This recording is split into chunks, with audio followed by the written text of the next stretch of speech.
There's this like extremely dense influencer research and vetting process that one of our clients had. They were doing influencer vetting for brands. And so they were vetting tons of influencers all the time. And their problem, not only one, it's expensive to go through and research and make sure there's no brand safety concerns and they fit the right requirements for the campaign and all these things. Also takes a while. So like a brand would say, we're ready to go. Can we start next week? And they're like, oh, sorry, our influencer vetting process takes like a minimum of 3 weeks. But they had it all documented, so really good process. And basically we were able to take that and just do a little bit of translation. And then now we have AI doing the whole thing. And hours instead of 3 weeks. If you're thinking about AI as purely a downsizing play, then that's a little bit of a short-sighted mindset, because to get AI to do work in line with how you want it done, like your special process, you're gonna have to have people that come in and develop that stuff. Otherwise, basically you're just having the AI do like the average thing that it already knows how to do.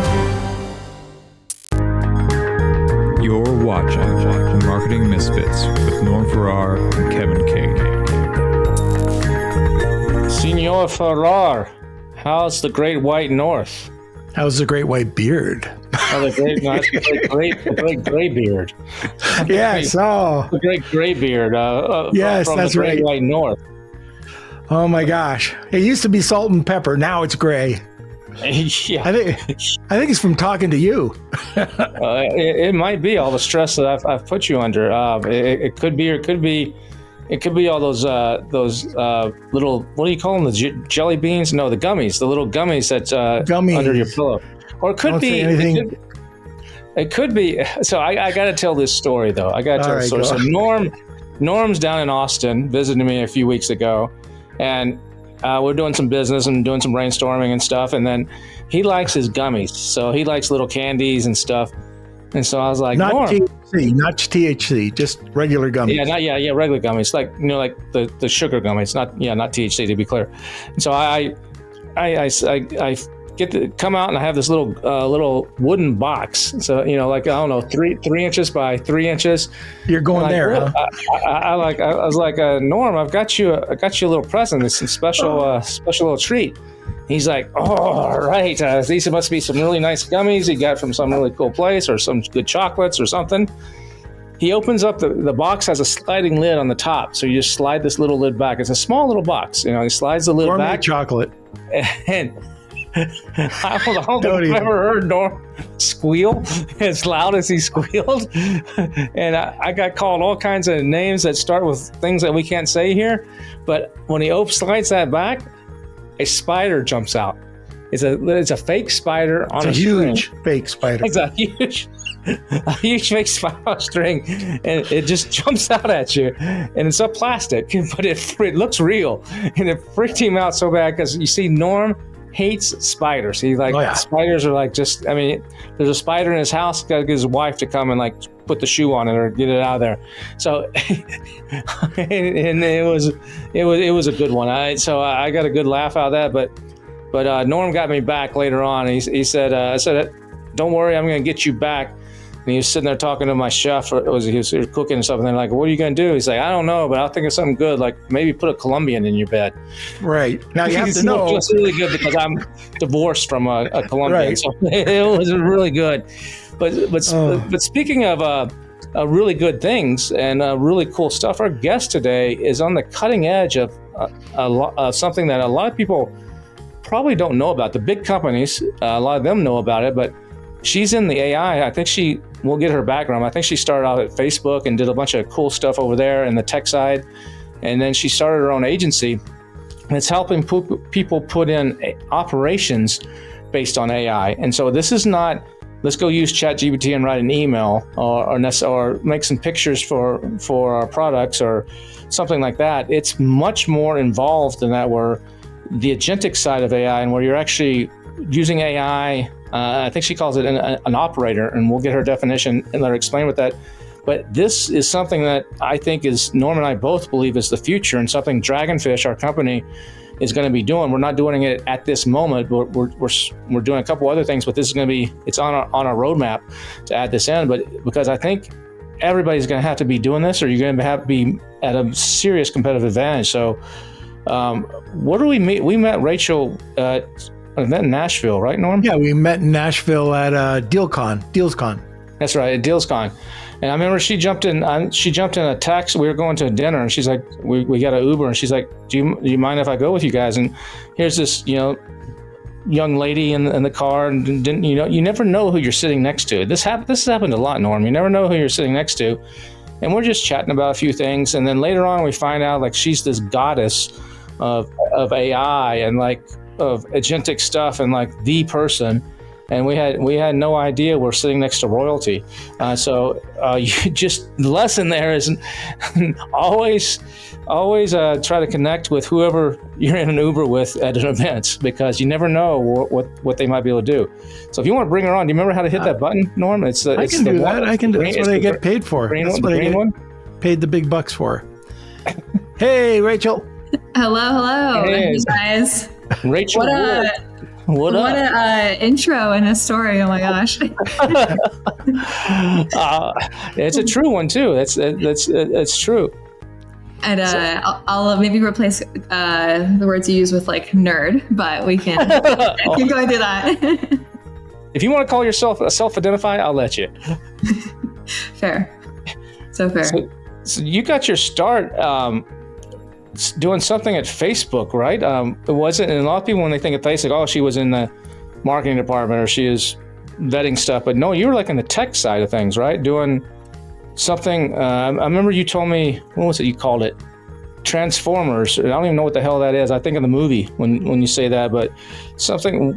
What did you do at Facebook? Yeah. So one of those like wild things in life where you never know what you're exposed to. And then later on, you're like, wow, that was super convenient. So Transformers is the T in ChatGPT.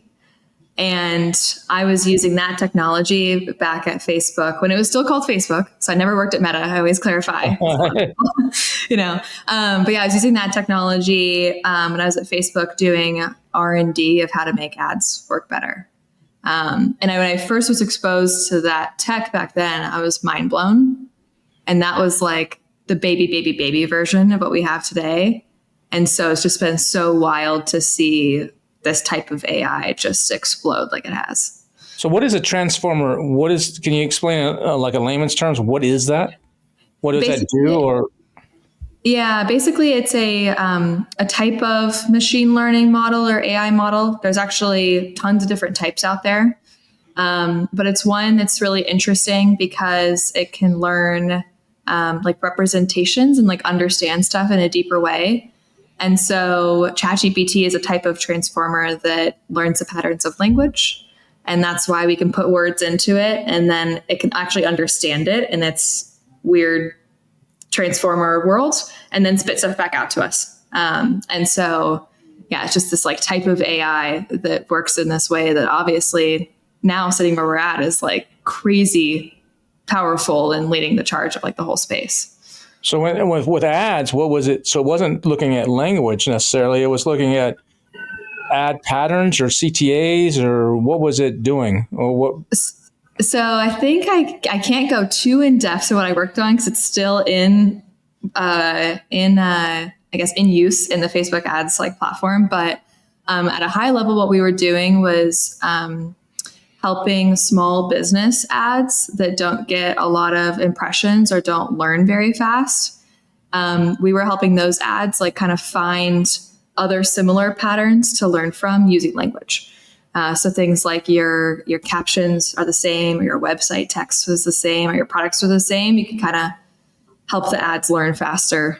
By putting that in the massive machine learning model that predicts what ads to show you. So super esoteric at the time and super nerdy and deep. But then it's kind of one of those, like once you get a taste of something and I was just like, wow, this is like an amazing technology. And then I've been using it in my last company. And then obviously I have this agency now. So how did you go from Facebook with that technology to, I guess you went to two different companies, your agency now and the one before? So I left Facebook to actually start a VC-backed Silicon Valley startup. We were kind of joking about wine earlier. I love wine. So I built a wine-specific like e-commerce stack that would help small wineries market better. and we were using GPT to like auto generate the emails that they would send to their customers and the social media posts and captions. And so that's what I did when I left Facebook. And then I ended up, So this was like all before GPT-2? This is like GPT-2 or 3 before it became a household word, before exactly. It's what Jasper was using behind the scenes and all that kind of stuff back in the day. Exactly. Yeah. Okay. And then again, like crazy, weird world, I ended up, we sold that company November 2022. And then everybody was like, what are you gonna do, Rachel? What are you gonna do, Rachel? Like, what are you gonna do next? I was like, I have no idea. What's the most absurd thing I could say that, and people who know me know this was really absurd to say, that I said, I'm going to go become a TikTok influencer. It was like the most absurd thing I could think of, that somebody would leave me, not like leave me alone, but, let me go do my thing. And so that's what I did. And that was November 2022. I talked about AI on TikTok. And then December 2022 is when ChatGPT came out, and then it blew up. And so that's kind of how I got into what we're doing now, which is the agency. And then we also have the AI Exchange, which teaches people how to use AI in operations and stuff. Hey, Norm, you'll love this, man. I talked to a seller the other day doing $50K a month. But when I asked them what their actual profit was, they just kind of stared at me. Are you serious? That's kind of like driving blindfolded. Exactly, man. I told them, you got to check out Sellerboard, this cool profit tool that's built just for Amazon sellers. It tracks everything like fees, PPC, refunds, promos, even changing COGS during using FIFO. Aha, but does it do FBM shipping costs too? Sure does. That way you can keep your quarter four chaos totally under control and know your numbers, because not only does it do that, but it makes your PPC bids, it forecasts inventory, it sends review requests, and even helps you get reimbursements from Amazon. Now that's like having a CFO in your back pocket. You know what? It's just $15 a month. But you got to go to sellerboard.com/misfits, sellerboard.com/misfits. And if you do that, they'll even throw in a free 2-month trial. So you want me to say, go to sellerboard.com/misfits and get your numbers straight before your accountant loses it? Exactly. All right. So let's talk about the agency. What are you doing now? So we do what I describe as AI operations. So I always kind of joke that most people don't really get lit up when they think about operations. I don't know about you guys. Is operations like your favorite thing? Okay, you do. We are the same. We are the people. Most people don't like thinking about that stuff because it's like systems and processes and SOPs and documenting stuff. But turns out that's exactly what AI needs. It needs really specific instructions and prompts and all this stuff. But like agentic AI needs the same thing. It needs clear instructions to go follow. And so what our company does is helps businesses create those instructions. We call them playbooks. And then we teach those to AI, and then AI can do that playbook. So you create SOPs for AI tasks that AI can do, basically. Exactly. Yeah. Okay. And so is that mostly big businesses using that, or is that businesses of any size, or where are you seeing it being adopted first? So our agency focuses on, I'd say like still quote unquote small, but small to medium size businesses. Usually because some of our smallest clients are doing in the like 5 to 10 million a year range. But then AI operations is really taken hold across like the whole industry. So we do on the AI Exchange side, we do courses and trainings and stuff for Fortune 50 companies that are using these approaches. And really all it is writing an SOP that AI can follow. And I swear it's like way sexier than that sounds, but that's what it is. Yeah.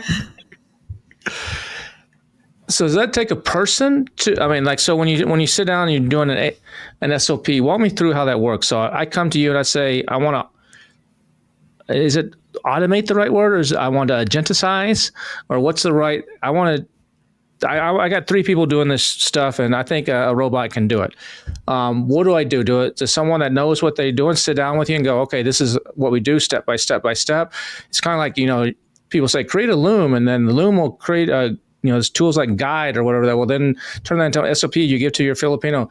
Is that kind of what you're doing, but for AI, and then you have a human sitting on, you have all these SOPs and you have a human sitting on top of it, making sure that one of them doesn't screw up. Is that kind of the idea? Yeah, I mean, pretty much exactly. So our clients either they have the SOP already, in which case we do some kind of shifting of some of the language and how it's set up to get it ready for AI. But once it's, all you need is the process documented, and then you can start to teach that to AI piece by piece.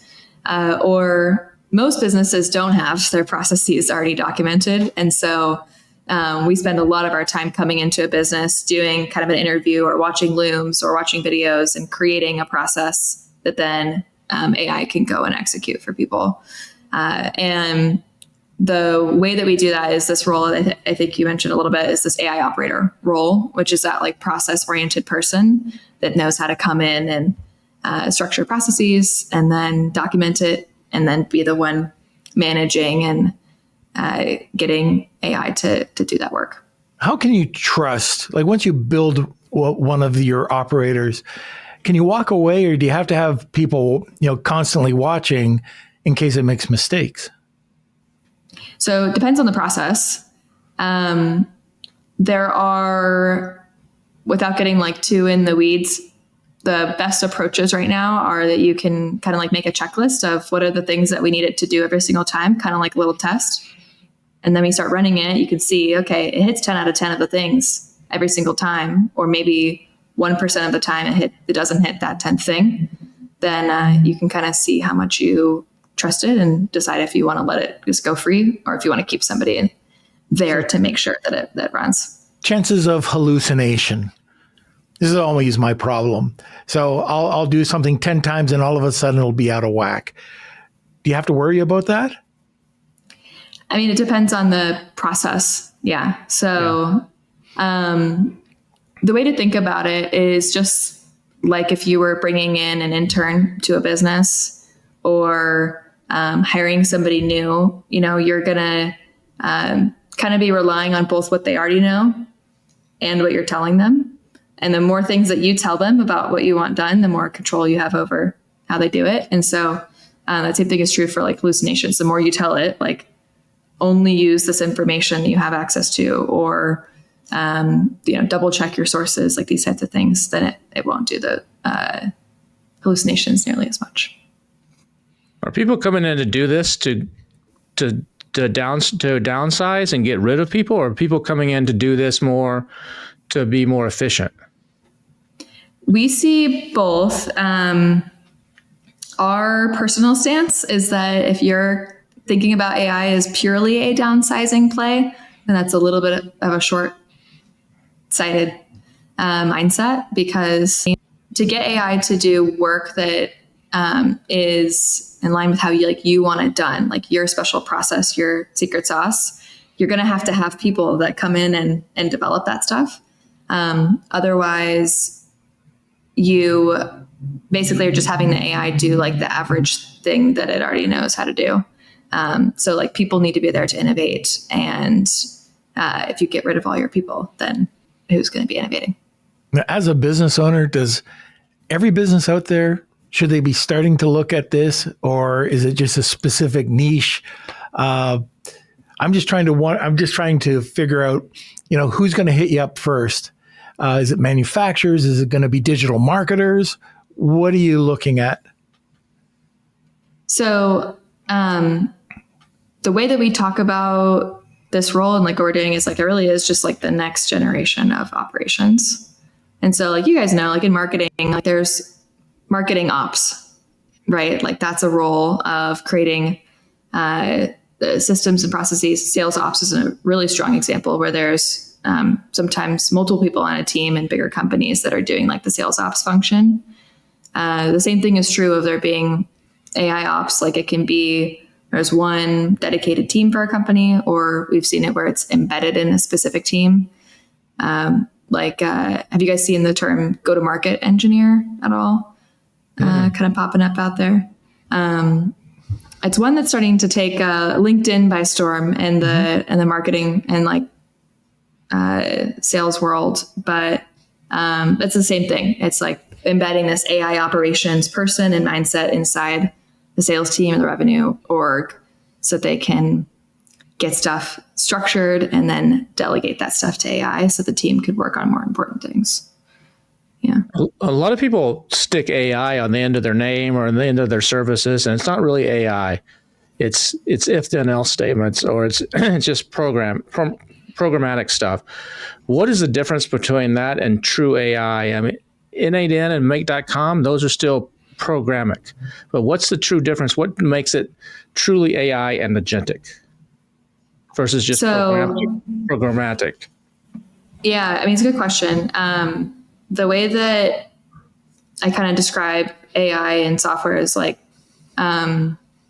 automation is when your software does what it needs to do next, like automatically, right? Like a good example is you get an email, it's in your email inbox, you open it up, you sit on it for 3 seconds, and then it goes, oh, now it's read, right? That happened like automatically. That's an automation. There was no AI in there at all. Just if then statements like you're talking about.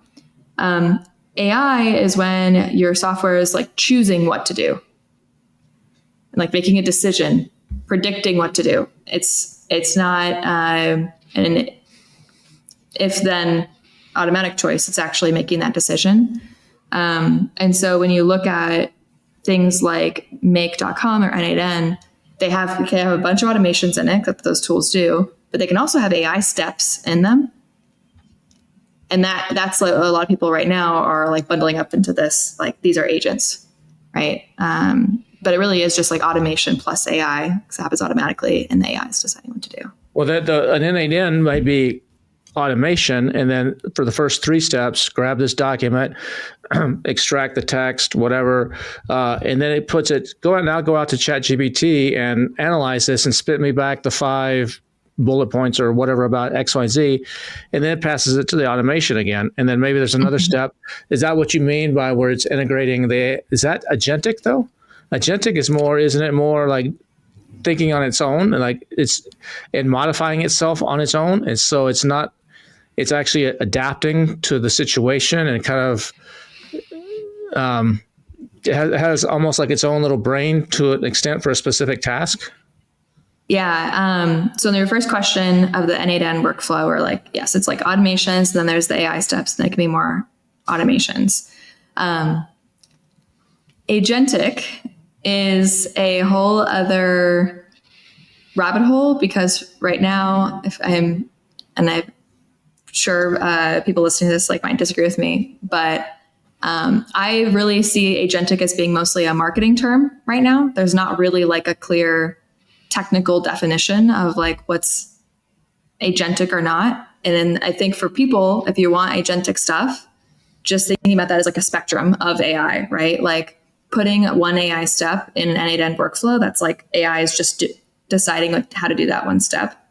If you have AI have access to tons of steps or having it decide to make its own steps, that is more, it's like further on that agentic spectrum, but it's all kind of the same thing, right? It's just all AI put into automations and like the software tools that we use. Because they said that beginning of the year, this year, a lot of the experts came out and said 2025 is the year of the agents.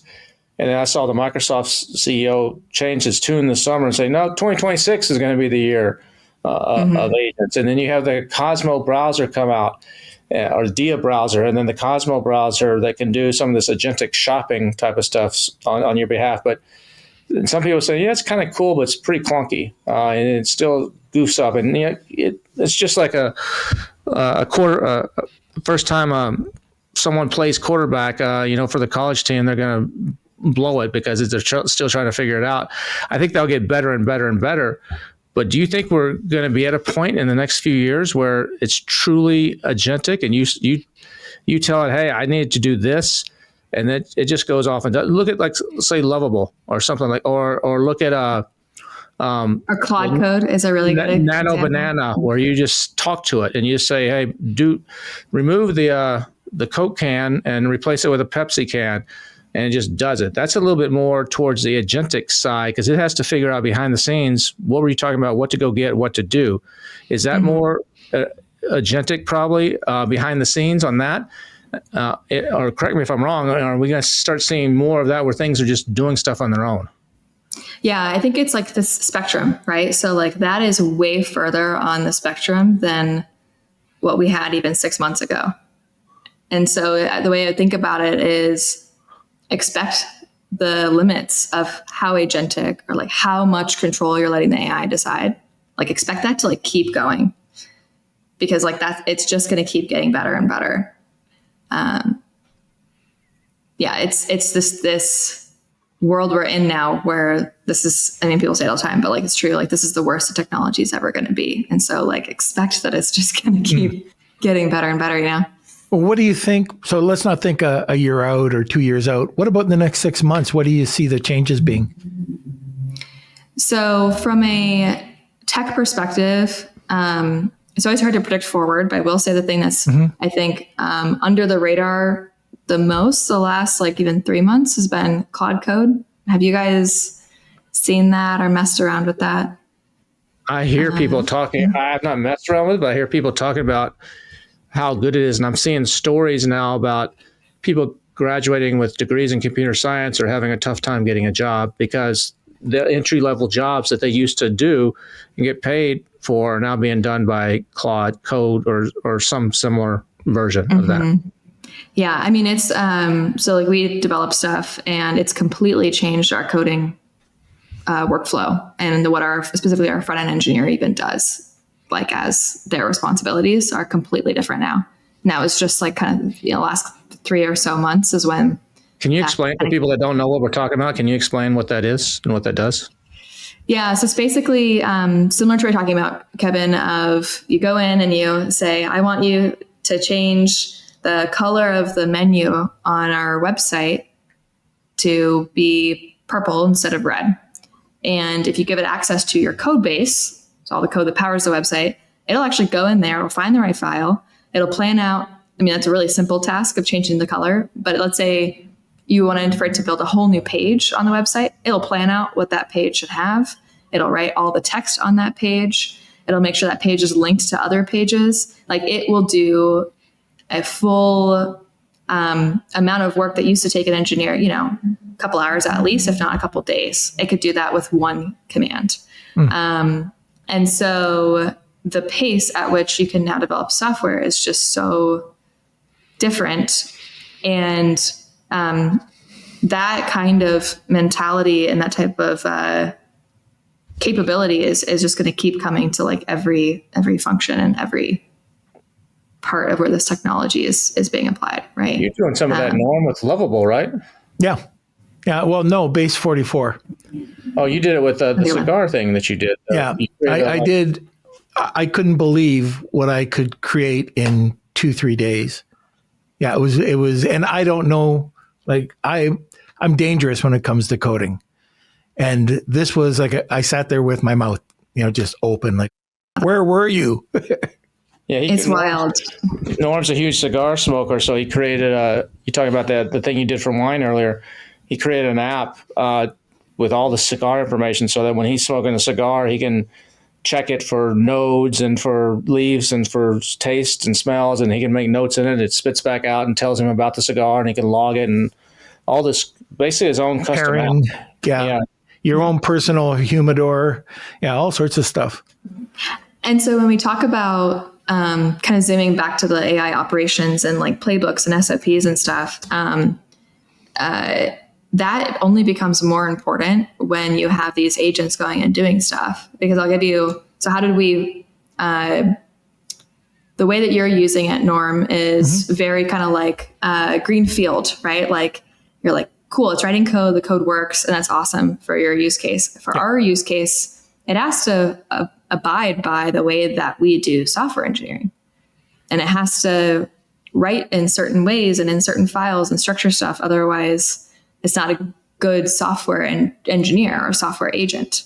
And so what did we do? We wrote a playbook or an SOP for how to plan out in the way that we plan out, how to design, how to write the little requests to say, okay, I'm done with it. And we wrote that whole playbook out. So now the agent knows it can't just do the work in whatever way it wants. It needs to do it our way so that we actually can have it be like a valuable team member. Otherwise, before we did that, it wrote great code, but our engineers looked at it and were like, this is crap. We're not putting this in our code base.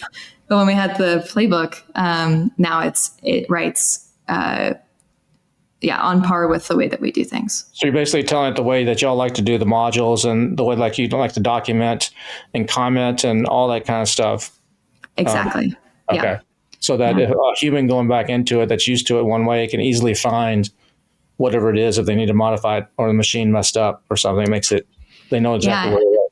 And even, if we're going to run parallel agents at the same time, like they got to work the same way. Otherwise they're going to overwrite each other's work. Again, you got to make the operations and the process like this rule book. And then that's how you get it to do like kind of that real business work. I guess if it expands out and you're doing more and more of these playbooks, the more and more complicated it is keeping everything in sync. You just said about the one overriding the other. Well, all of a sudden you have 10 of these that are dependent on each other. You got to put a lot of thought into that. Yeah. I mean, that's the AI operator that we have basically figured out is like the key to this is like, you need someone who's nerdy about processes and documentation and figuring out what you want the AI to follow. So do you have a hub? And let's say it's, I don't know, sales hub. So you have a major hub, and underneath that hub, you've got all these playbooks referring back to the hub, the main hub, to make sure everything's in sync. We don't, the way that we implement stuff right now, we're not to everything being technically connected in the way that you're describing. But I think the world will get there very quickly. If you just have like one hub that is your company, and then all your stuff is plugged into and pulling from that. Yeah. In the next 6 months or so. That's what I don't predict. So, and then you did it. So it's just so hard to predict the future on the tech stuff because honestly, it's just changing and moving so fast. Not that it's not, I think it's pretty clear where stuff is going. It's just going to get better and better and more capable. But, the thing that is also really clear and what we see is, I think the adoption side of like how businesses are thinking about stuff. I'll say even like now in September is very different in terms of where people are at versus January when they're looking at AI and how they're approaching it. And I think the way that businesses are making progress is going to change a lot in the next 6 months. Well, I see a lot of businesses, you see it every time ChatGPT or Perplexity or one of these guys makes an update, they just wipe out 1,000 tools, 1,000 AI tools that were doing a certain thing. Too many people are building businesses or building systems based on a very specific task. And therefore they don't have a moat or they don't have any sustainability. Instead of building it on a frontier model or something that could be interchanged, and the engine, you can change out the engine and still the core stuff on top works. So how do you build that moat on the top of AI that's every day there's something new and cool coming out that's changing? How do you build that top infrastructure so that when this gets better, you get better up here, you don't get wiped out? Yeah. It's the same thing we're talking about. We actually have this saying we call own the playbook, rent the tech. Because what's actually really different about AI is you could take this playbook, these instructions, and you could pull them out of one tool and put them in another. And usually like a 1 day turnaround for even some of the most complex stuff. Because like AI is all text-based. So you just take the prompts out and put them in. And you take the documents that the agent has access to out and put them in another tool. So what you're talking about, Kevin, it's the more that you invest in having a really good playbook, which comes from like, does your business have a really good way of doing things? Do you have some special sauce, some advantage? That playbook is where you should be investing as much of your time and resources as possible, because then when the tech gets better, you can just drop that playbook in the next tech thing and you immediately get that upgrade you're talking about. Are you looking to quickly boost new Amazon product launches or scale up existing listings to reach first page positioning? The influencer platform Stack Influence can help. That's right. Stack Influence pushes high volume external traffic sales straight to Amazon listings using micro influencers that you only have to pay with your products. They've helped up-and-coming brands like Magic Spoon compete with Cheerios for top category positioning, while also helping Fortune 500 brands like Unilever launch their new products. Right now is one of the best times to get started with Stack Influence. You can sign up at stackinfluence.com or click the link in this video down in the description or notes below and mention Misfits, that's MISFITS, to get 10% off your first campaign. stackinfluence.com. But the underlying tools could be different though. So like if, let's say the underlying is ChatGPT right now, ChatGPT 5, and then you take that out and you dump your playbook on top of Gemini, it's going to give you different results to a degree, and some similar but different results. So does the operator then have to go back in and go tweak everything again and smooth it all out, or how does that work? So in some ways, yes. Usually when we do that, we have AI help. So it's actually a pretty fast process. But actually, if you write really specific playbooks, it shouldn't vary that much of what it does in different tools. And that's, and most people don't kind of get to that level of specificity, but think of it like you hired one person, they're really good. And if you have a really, really good playbook, you should be able to hire another person of equal or smarter caliber, and they should be able to do things the same way. Like that's the same goal with AI, is like, if you have a really good playbook, then you're protecting yourself against all of that risk.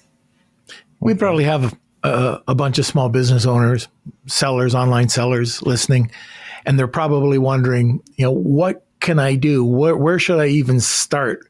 What are some things that they should be looking for, like tasks that they wouldn't even realize that they could implement? Yeah. So if you have an ops person on the team, the thing that I would have them do, honestly, tomorrow is look at your processes, or whether they're documented or not, and go task by task and say, could AI help us with this task? If so, let's either link that tool in this process, or let's work on that little prompt and put that in this process.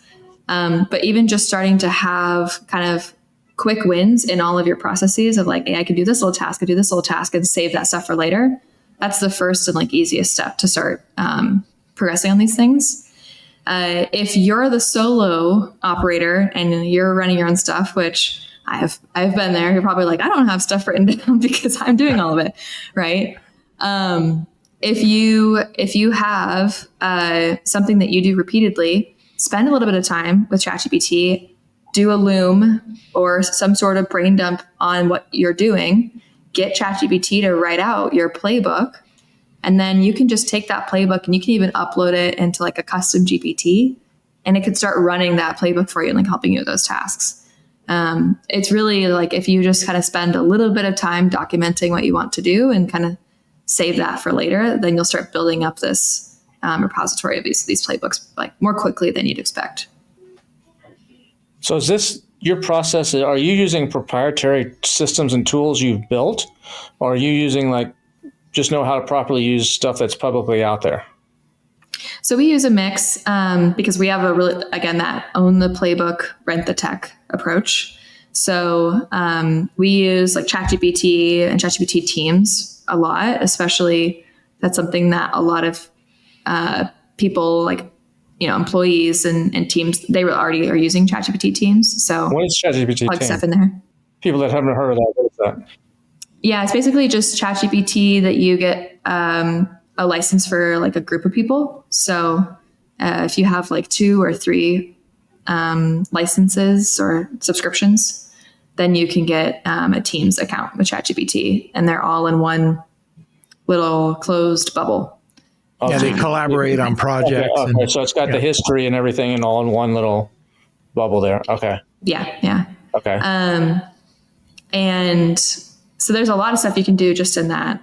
And if you're new to like ChatGPT Teams, and again, you want like the easiest, highest bang for your buck tool to go try, I would really try to go learn custom GPTs, which is a small feature inside ChatGPT. Have you guys played with that much? Or it's like artifacts in Claude, same thing. Yep. Same thing. Yeah, in Claude. I don't know if Perplexity has that, or I don't. But I know Claude and ChatGPT are the 2 main ones for that. Yeah, and then Gemini has gems, although they can't do as many things. Yeah. But yeah, if you can just load up again something repeatable you do, then now you have this little AI that can help you with that task anytime you need that task. Yeah. What are in the space? What do you think is under the? You mentioned something else under the radar earlier, but what do you think are some other things that are happening that you're seeing that people just don't realize are happening or paying attention? Just like when you were at Facebook and you're using ChatGPT 2 before anybody even knew what OpenAI was or whatever to do your stuff. What's something else that's kind of going on in the big corporate world or big underlying that just hasn't made it mainstream yet that you're seeing that's going to be like, as soon as this explodes, this is going to change everything? Yeah, it's a good question. I think there's a lot of stuff around AI taking over your like browser or your computer that I think some people have seen because there's these like viral tools and apps that will do that. Mm-hmm. But that doesn't work super well yet. And it's going to work very well, like I think more quickly than we expect. So then you can think of like any website that you have a login to. AI could now go log in every day and follow your playbook of, I want you to scan through all of my, like listings in this marketplace that has all these things, or, whatever kind of like task that you have to do every day that is repetitive in the browser, AI can now just go do for you. So I think that's coming. Also, without getting like too nerdy into it, there is a phrase that the CTO of OpenAI used at one point where he said, like, the AI is extremely capable now. Most of the problems that we have are going to be solved by engineering because they're actually engineering problems. Like, basically, the capabilities of AI just exploded so much that now the world's kind of playing catch up. So I think some of these things like hallucinations, like AI learning and remembering and all these things are just going to get better and better because there's so many engineers that are working on things. And so, yeah, that's a very like broad sweeping thing, but I think that's going to still surprise people. Have you heard of Motion? It's not Notion. I think it's called Motion. It's for your browser. It slips in as your executive assistant. And as you're working, it'll take your tasks and it'll slot in what you need to get done quicker. It'll go through your inbox. It's a really cool app. And when you were talking about the browser taking over, this is a start. And it's not expensive. It does a fairly good job. And, it can really eat in to your assistant's hours. They could spend it on something else because this is doing, I love the idea. Kevin knows everything is, I've got a time blocked and, color coded. And here's Motion going in and saying, well, no, better use of your time doing this first. It's cool. Yeah. I haven't used it recently. I'll have to check it out again. I didn't know about the browser stuff, but like, that's a great example is like these companies that have these, like they kind of have a playbook, right? Of like how to be a really good executive assistant that now it's carrying out across your browser. Just like super cool. I have a different respect now for people that are doing this stuff because I'm developing an LLM for all of my content. So I have a site, a content hub right now that's got over 1,000 pieces of content, like this podcast I do for another company, all the podcasts I've been on, all of my events, all my newsletters, and you can query it, but it's a text-based query. But we're actually taking that and appending some additional data from my events, and it's LLM. So you can actually chat with it versus just search it. And I've had to go through 3 people to actually get this to work right. The first guy, I got it, and they were playing around. I had to fire them. Then I hired another guy, and actually the 4th person had to get rid of him. Then another guy came in. He did some stuff, and he got to the point like I can't get this to work right. And then now I've got a guy in Tokyo that seems to know how to do all the proper setup and the coding. And it's a definite skill set that there's not a ton of people that know how to do this really, really well and really right. So are you seeing like this, is this operator position? Is this someone that's technical and SOP oriented, or is this something that's they're more operations oriented and they know a little bit of tech? Or is it an expensive position? Yeah. So what you're talking about is like super common in the space. And the challenge that we kind of realized is like, you either have somebody who's really technical and knows how to get this stuff to work, or you have somebody that can kind of figure out what it should do, right? Write the process, write the playbook, figure out like, what does Kevin even want to use this for? Not too dissimilar from like, if you're making a software product, you have engineers and product managers. That's kind of what we see with the AI operator. And then usually if they're doing like more advanced stuff, they'll work with an AI implementer who is that engineer and that person who's in the technical underpants, if you have to call it that. I like seeing Kevin in his technical underpants. Could you share with us just one of your client success stories? Yeah.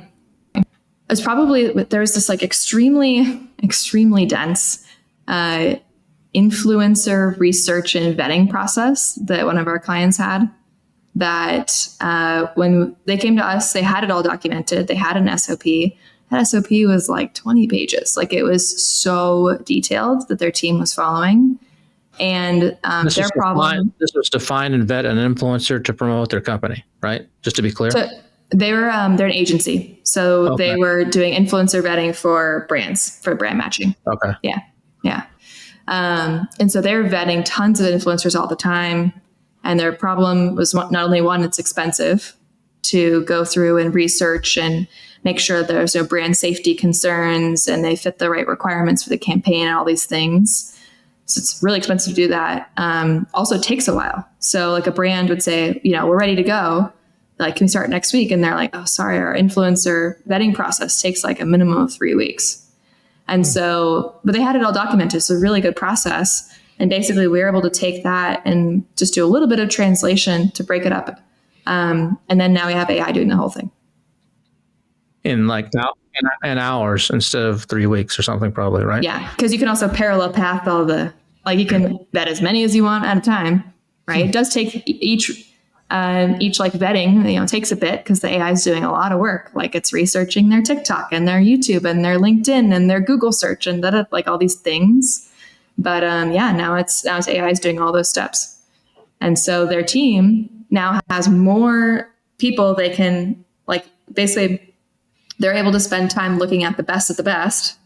So they're getting better matches for their clients. They didn't spend that time vetting, so they can reinvest that time in other parts of the campaign. And they can deliver those matches a lot faster. So that was a pretty cool one. What are a couple other use cases that like an e-commerce seller or a marketing person could use for this? So that's a good one. But are there a couple others? Like you and I talked at the Internet Marketing Party a while back, where I was like telling you a little bit of what Norm and I were thinking about doing, where we're going to have this LLM brain and then have these agents going out and looking at, through APIs or MCP, pulling all this data from different tools and different systems and pulling it into this brain, kind of like what we talked about with the N8N thing a minute ago, and jumbling it all up and then spitting out the right answer and then sending it back out. Something along those lines. I mean, I see like in the e-commerce world, where right now, let's take an Amazon seller. They have to do multiple tasks. They have to do product research and like use a tool to figure out what are the keywords that they need to put in their listing. Then they got to do product sourcing, go to Alibaba or go to wherever to find and deal with that. Then they got to do the marketing, create their images and create their listing copy and all that.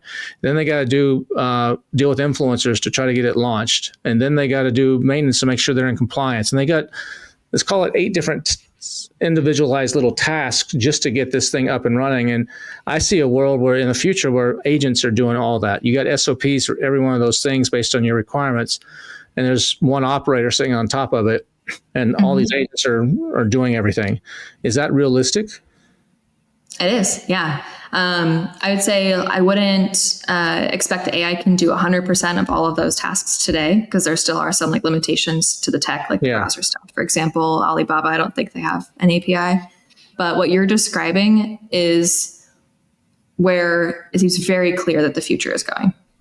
And so I encourage people, it's like, if you don't have like an ops person or an operator yet, like I would go find one and have them start helping you document your processes. You don't need to go crazy, but just start, with one part of the business, write out the process, and then try to see and test, could we get AI to do this piece? Okay, cool. That worked. Now that's how we do that. And then just keep going through and chucking along. And it adds up really fast, because now you don't have to do those things. And a lot of people are saying they're AI first. That's one of the things Norm and I have talked about can AI do this? Do we need a copywriter, or can AI do this? Or do we need this? Can AI do this? And it's AI first. And I think that's where, the guy at Shopify or something said, before you hire an employee, you got to give me 5 reasons why AI can't do this, or prove to me that AI couldn't do this task. And if it can't, okay, then we'll hire the employee. I think a lot of people aren't thinking those terms though right now. They're thinking they're still like the coolness and the novelty of AI. Yeah, and especially because I hope that if anybody listening, I hope that even if you're not an ops nerd, like you kind of see that this is you get so much out of it when you can just be like, wow, I don't have to do that thing at all anymore. Like that example I shared, like we don't have to do influencer vetting at all anymore. But I think that because AI is just going to do it for us, but I think that it's hard to like wrap your mind around getting there, but asking what you guys are saying, can AI do this before you even start something? Like that's the first step, Can we do an AI system do you do robotic stuff as well, to where it can I don't have to talk to Norm and it will wipe the tears off of his face, off his cheek, since he's going to miss me? Can you put that? I can get you the SOP. I would do that anyways. I'm always spying around Kevin. I'm sure you could make it happen. As long as you got that SOP. Yeah. So the key of what you're saying that is you're not on top of this right now, at least at a fundamental stage. Start creating SOPs for every single thing you do. Norm used to do, like years ago, I remember the first time I met him, I didn't know who this bearded guy was at a conference in Cancun, but someone said, that's the dude that has an SOP for how to make coffee in the office. And that's always stuck with me. Norm is the coffee SOP guy, because he was so you should be doing that in your business, whether you're ready to take this leap to do what DivUp does, or to do something else, right? That's the fundamental thing, is start getting everything down so that you can try to job some of that off to AI. Yep. Yeah. Writing it down is the first step to delegating it.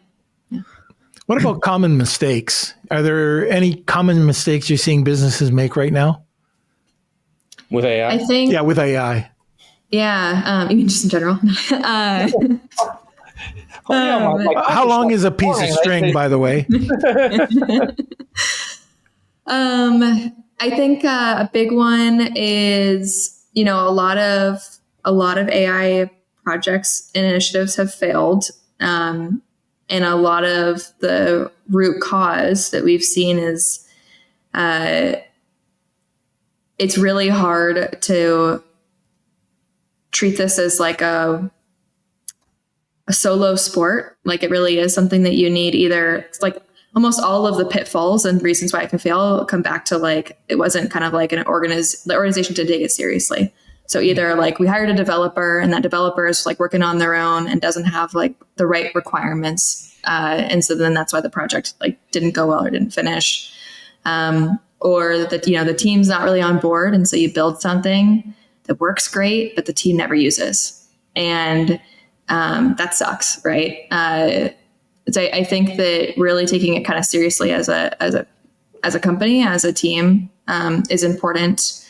And then the other piece is like not treating it like magic, which is so hard because we all feel like we're magicians sometimes, when we like go into ChatGPT, it's like, oh, I can tell it to do anything and it will just grant my wish. It's like so awesome. But to get to like the real business value, again, it's like kind of this like less sexy path, but that is just like what it takes. What does it cost to do something like with you guys to do this process? I mean, let's say I have the SOPs and you don't have to come in and do the whole SOP setup, and I come to you and say, hey, I want to automate this. Is it based on the complexity of the task or walk me through the process if I'm a new client maybe on a couple levels or something? Yeah. So kind of depends what help you need. We like assess every business that wants to work with us beforehand. We tell you where we think you're at. But let's say you do have all the SOPs and you're like, we just want to turn this into something that AI does. Then really we can provide like implementation as a service. So it's where our team will build the stuff.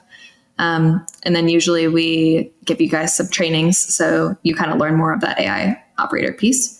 But most companies do need that AI operator. And so that's where we usually will like embed someone in your team is actually our most common model right now. We actually say, hey, part-time, we're going to like give you somebody. They're going to come in and they're going to be sitting next to you, figuring this stuff out and driving those projects forward. And that's been working really well. And the like packages there just really vary based on like how big the company is and how complex the stuff that we're going after is. Are we looking at like $5,000 a month or $100,000 a month? Or what's the range of services? Yeah, we're definitely priced more in the small to medium business range. So like packages are, $5,000 to a good chunk are in the $5,000 to $10,000. And then oftentimes what happens is things are going really well. And so we're like, cool, we can go faster if we double up on some of that stuff. And that's where we can be doing like multiple projects at once, all those things. So that's when you say, hey, Kev, how long is a piece of string? That should be your answer. I don't know. This one's like census right here.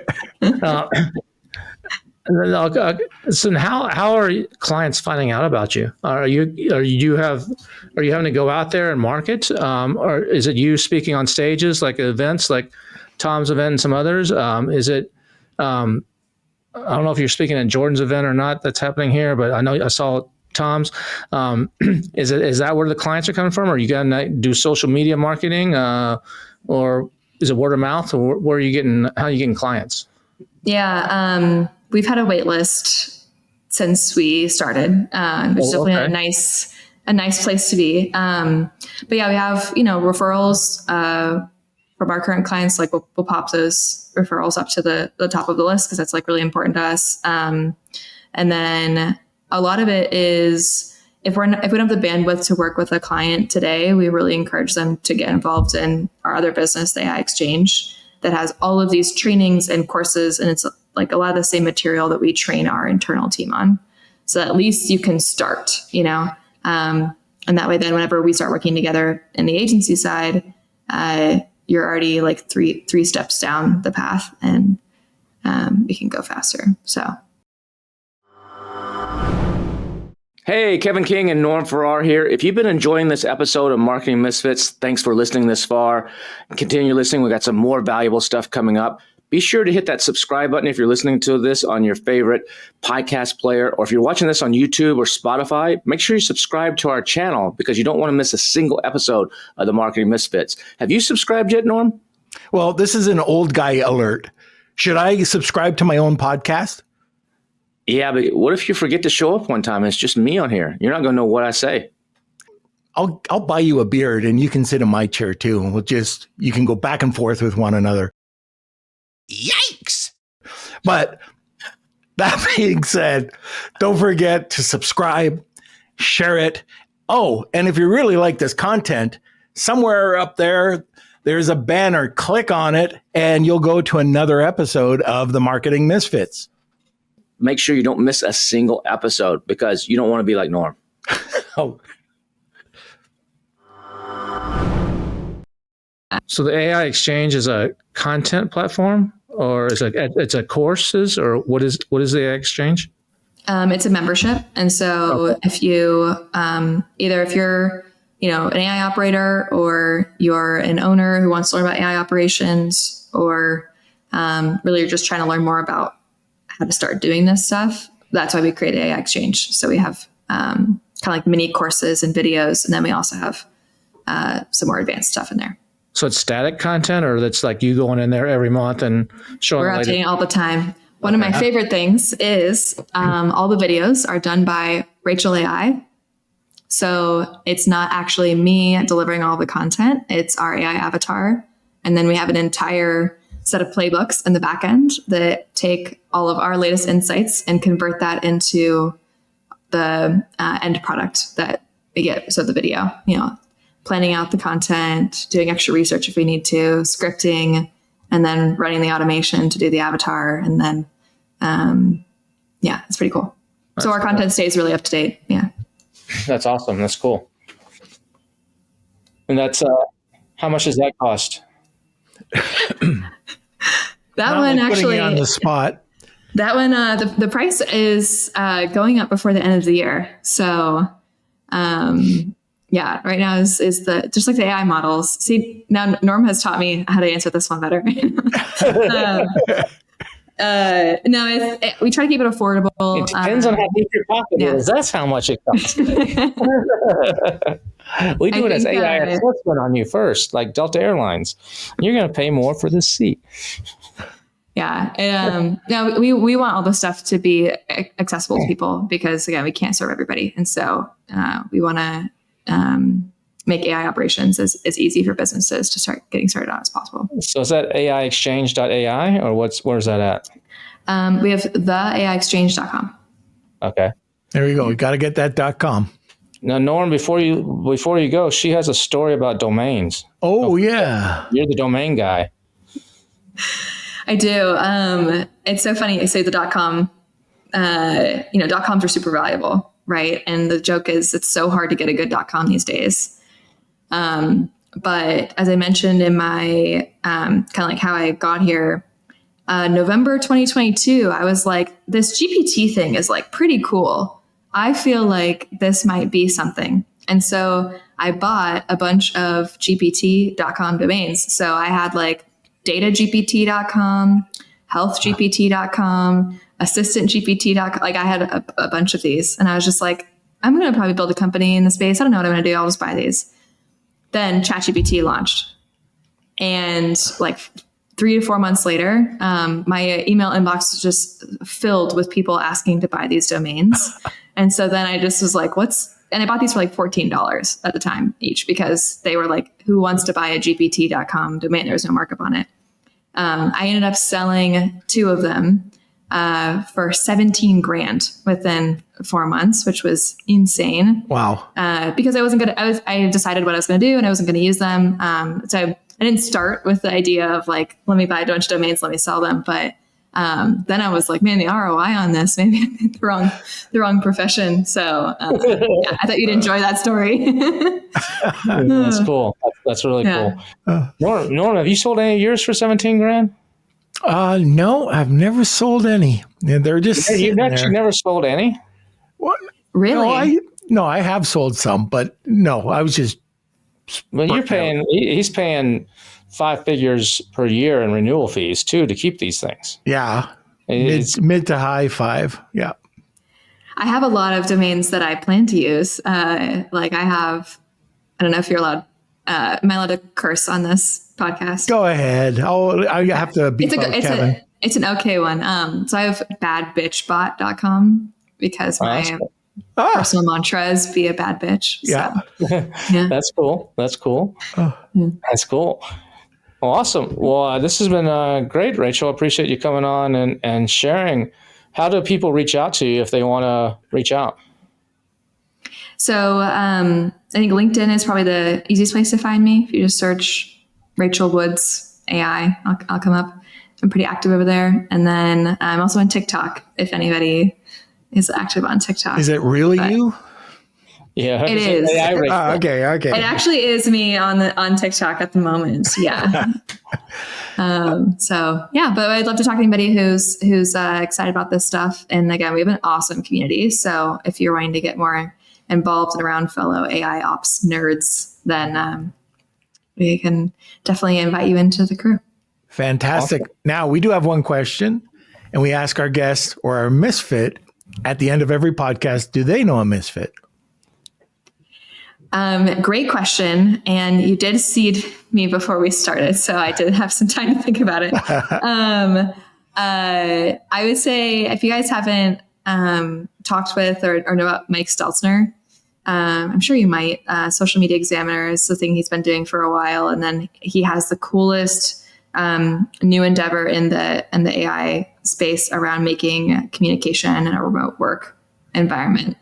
He is incredible. And I would say, I don't know what your definition of a misfit is formally, but I would lovingly put him in that.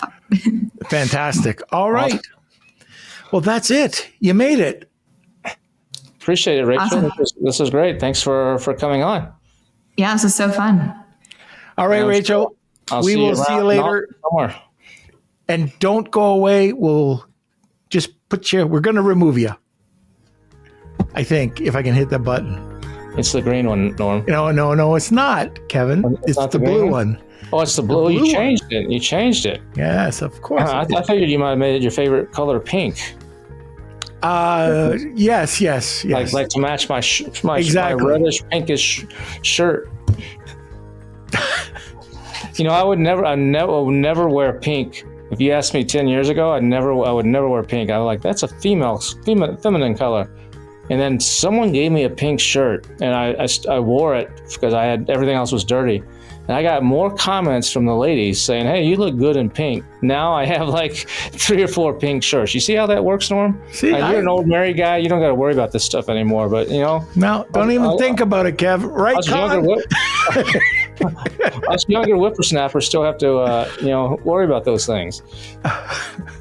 But no, that was great. I think this is what Rachel just talked about is the future. It's something that a lot of people probably aren't paying attention to, or they don't quite understand. But I think she broke it down really well, and it's something that we're going to be doing at Dragonfish.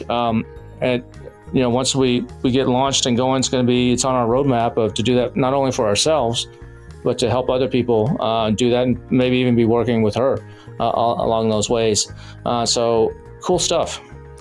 Yeah, I can't wait to dive into it even more. It just keeps changing every day. But that's the problem is it's changing so fast. Yeah. But something that also changes so fast is the episodes. Like every single week we change out the episode to a new episode of Marketing Misfits. Every Tuesday, a brand new episode just like this one comes. If you like this episode with Rachel, share it with somebody you think that might be interested. Forward it to or make sure you hit that like button or that subscribe button. What that does is we don't make any money off of that when you hit the subscribe button, but it helps the algorithm show this to more people so that we can help expand the Marketing Misfits brand. So if you don't mind just doing us that favor, that's all we ask. Just pay us back from all the content we deliver just by hitting that subscribe button or the like button. That'd be great. And we're on a few other channels than whatever you're they're watching this on now. Maybe it's YouTube or Spotify or the Talk Tickers or whatever it is. We're on a few other places. And I don't know if it's us or if it's our avatars, but we are on TikTok. We also have 2 channels on YouTube. One is pretty much exclusively for long form content. But the other, I know we're going to be able to pick a ton of short clips from this episode, is over at Marketing Misfits Clips. And that's all of our content, little nuggets, 3 minutes and under. So you can check those out, or just go to the website, marketingmisfits.co. That's right. And we'll be back again next Tuesday with another episode. Until then, happy marketing. See you later. Ciao.